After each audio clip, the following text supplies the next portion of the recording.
إن الله وملائكته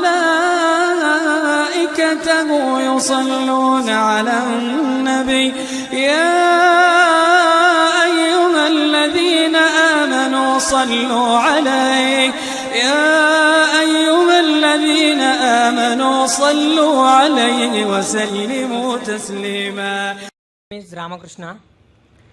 I am a physiotherapy student. My question is, what is the need of Allah to create Adam and Eve and this total universe? What he will get from this?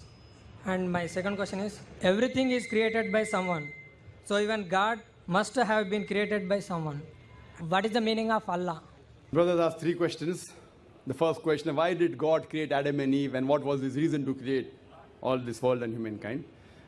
Allah subhanahu wa ta'ala created Adam and Eve, may peace be upon them both, so that the humankind could come. They were the great-great-grandparents. Allah says in Surah Hujurat, chapter number 49, verse number 13, Ya ayyuhan nasu inna khalaqnakum min zakrin wa unsa wa ja'alnakum shu'uban wa qaba'ila lita'arafu. Inna akramakum indallahi atqakum. Inna Allaha alimun khabir. O humankind, we have created you from a single pair of male and female and have divided you into nations and tribes so that you may recognize each other, not that you may despise each other. And the most honored in the sight of Almighty God is the person who has taqwa. The criteria to judge any human being, it is not wealth, it's not color, it's not caste, it's not creed, it is taqwa, it is God consciousness, it is righteousness, it is piety.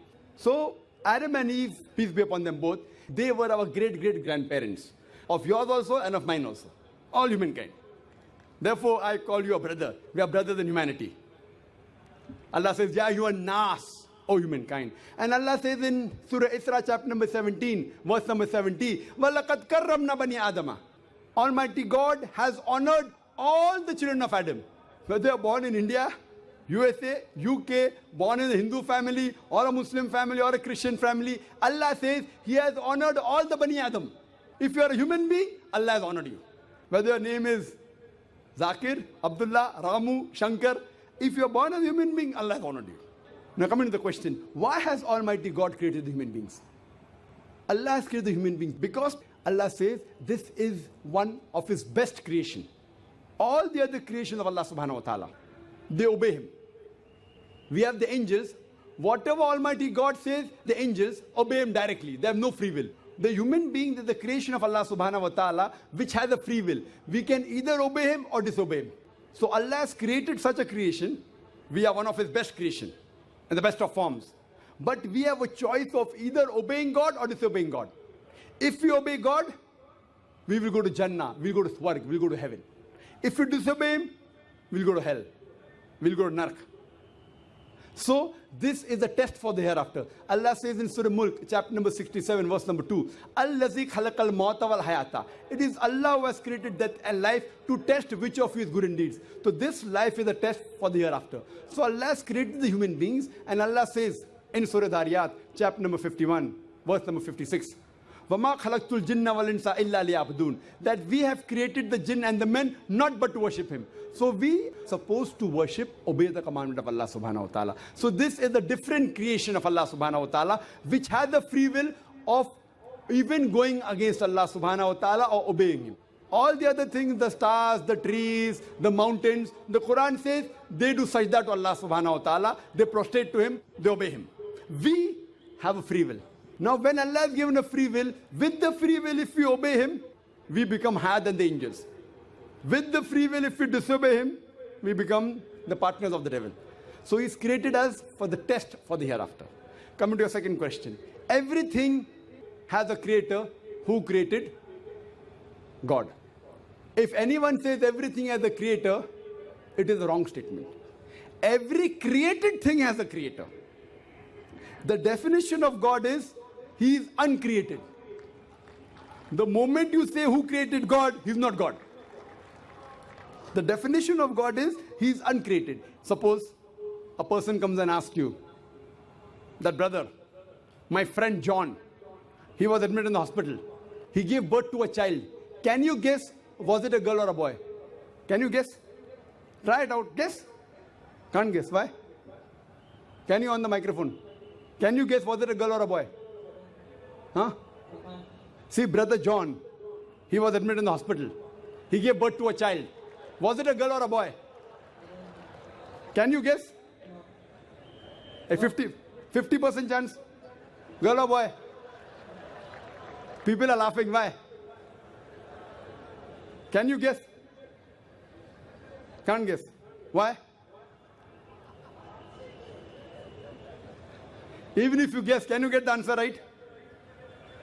Achha, can you guess? I'll give you two chances. Was it a girl or a boy? Try it out. Girl. Brother, can a man give birth to a child? There you made a mistake. Same way you made a mistake by asking who created God. A man cannot give birth to a child. So where's the question of it being girl or a boy? See, now you understood. Now that's good, brother. So it was a man cannot give birth to a child. So where's the question of a girl or a boy? So when you're asking who created God, God by definition, Allah by definition is uncreated. The moment you say who created Allah, He's not Allah. وَلَمْ يَقُلْ لَهُ كُفُوًا أَحَدٌ. There's nothing like Him. Coming to your last part of the question. Who is Allah? Who is Allah? The best definition I can give you is quote to you Surah Ikhlas. Chapter number 112, verse number 1 to 4. It's mentioned in the Quran. Kul hu Allahu ahad. Say He's Allah one and only. Allahu samad. Allah the absolute eternal. Lam yalid wa lam yulad. He begets not nor is he begotten. Wa lam yakul lahu kufuwan ahad. There's nothing like Him. This is a four-line definition of Allah subhanahu wa ta'ala. Any human being, any person says so and so candidate is God. If that candidate fits in this four-line definition, we Muslims have got no objection in accepting that candidate as God. Four-line definition. This is the litmus test for theology, for the study of God. First is Qul huwallahu ahad. Say He's Allah one and only. Allahu samad. Allah the absolute eternal. Lam yalid wa lam yulad. He begets not nor is he begotten. Wa lam yakul lahu kufuwan ahad. There's nothing like Him. If you go to the Hindu scriptures, the same is mentioned in the Hindu scriptures. Kul huwallahu ahad is mentioned if you read Chandogya Upanishad, chapter number 6, section number 2, verse number 1. Ikkam evidityam. God is only one without a second. Second test. Allahu samad. Allah the absolute eternal. Bhagavad Gita chapter number 10, verse number 3 says, I am known as the Lord of all the worlds, the unbegotten, the beginningless. Third test. Lam yalid wa lam yulad. He begets not nor is begotten. It's mentioned in the Shvetasvatara Upanishad, chapter number 6, verse number 9. Nachasya kasij, janita na chadipa. Of Him there are no lords. He has got no parents. Almighty God has got no father. He has got no mother.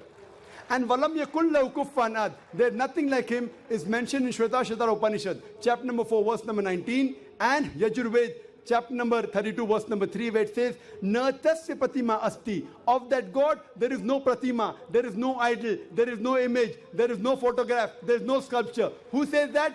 Yajurved, chapter number 32, verse number 3. Same as, Walam yakul lahu kufuwan ahad. So any person saying so and so candidate is God, if that candidate fits in this four-line definition, we Muslims have got no objection in accepting that candidate as God. For example, some people say, Bhagwan Rajneesh is Almighty God. Once during question answer time, a Hindu told me, we don't believe Bhagwan Rajneesh to be God. I had never said that the Hindus believe Bhagwan Rajneesh is God. I said some people believe Bhagwan Rajneesh to be God. Let us put this Rajneesh to test. First test is, Qul huwallahu ahad. Say He's Allah one and only. Was Rajneesh one and only? Was he the only man who claimed divinity? There are hundreds of them. And in this country, we have thousands of men who have claimed divinity. He's not the only one. But Rajneesh Bhaksi said, no, he's unique. Let's go to the next test. Allahu samad. Allah, the absolute eternal. Was Rajneesh absolute eternal? We know from his biography, from his autobiography, he was suffering from asthma, from diabetes, from chronic backache. Imagine Almighty God suffering from asthma, diabetes, chronic backache. Third test. Lam yalid wa lam yulad. He begets not nor is begotten. Bhagwan Rajneesh was born in Madhya Pradesh. He had a father and mother. In 1981, he goes to America, USA. And he takes thousands of Americans for a ride. In the state of Oregon, he starts his center and calls it as Rajneeshpuram, his village. Later on, the American government arrests him and put him behind bar.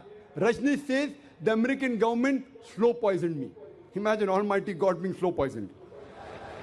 In 1985, the American government kicked him out of the country. He comes back to India in the same city, Pune, and he goes back to his center, which is now called as Osho Commune. And if you go to the Samadhi of Rajneesh, it is mentioned there on the Samadhi, Bhagavan Rajneesh, Osho, never born, never died, but visited the earth from the 11th of December 1931 to the 19th of January 1990. Never born, never died, but visited the earth from the 11th of December 1931 to the 19th of January 1990. They forgot to mention in Samadhi, he was not given visas to 21 countries of the world. Almighty God coming in this world to visit the world and requires visas to go to different countries. And the Archbishop of Greece said, if you don't remove Rajneesh out of this country, we'll burn his house and the house of his disciples. And the last test, Walam yakul lahu kufuwan ahad, is so stringent that no one besides the true Almighty God can pass. The moment you can compare God to anything, he is not God. Walam yakul lahu kufuwan ahad. We know Rajneesh, like the human beings, had a beard, one nose, two eyes, 2 ears, 2 hands. The moment you can compare God to anything in this world, he is not God. Walam yakul lahu kufuwan ahad. If someone says Almighty God is 1,000 times stronger than Arnold Schwarzenegger. Might have heard the name of Arnold Schwarzenegger? Have you heard Arnold Schwarzenegger? The person who got the title Mr. World, Mr. Universe. The strongest man in the world, the strongest man in the universe. The moment you can compare God to anyone, whether it be Arnold Schwarzenegger, whether it be Dara Singh, whether it be King Kong, whether it be 1,000 times or 1,000,000 times. The moment you can compare God to anything in this world, he is not God. Walam yakul lahu kufuwan ahad. There is nothing like him. So this is a 4-line definition of Allah subhanahu wa ta'ala given in the Quran. Whichever God you are worshipping, brother, put that God to the test of Surah Ikhlas. If that God passes, that is the true God. Otherwise, it's a fake God.